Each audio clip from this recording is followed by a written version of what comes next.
cariño y aprecio para Candelaria y Nachawi, para Nati por Chamaca Chuquivilcas, ay ay ay.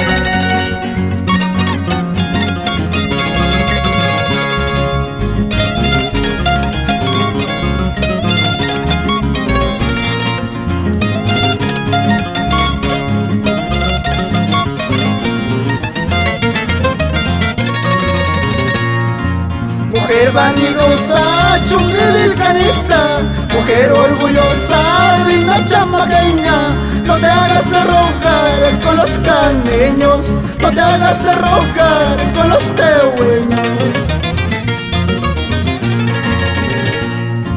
Cuando un caneño toca su guitarra, cuando un jehueño monta su caballo, ay como me dices quisiera contigo, ay como me dices quisiera casarme. ¿Y dónde estaba el profesor Pedro Colqui, esposa y la familia? Por Chumivica, Chamaca.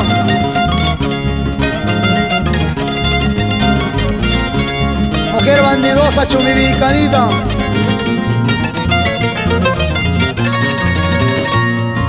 Ahora que te digo, vámonos cholita, ahora que te digo, vámonos cholita, ay como me dices, no quiero, no puedo, ay como me dices, tengo mi marido.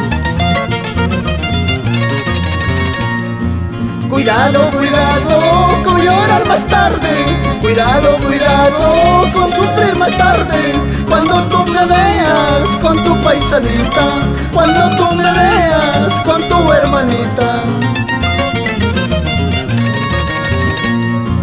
¿Qué pensabas tú? ¿Qué creías tú? ¿Qué pensabas tú? ¿Qué creías tú? Pensabas que iba a llorar por tu amor, pensabas que iba a sufrir por tu amor.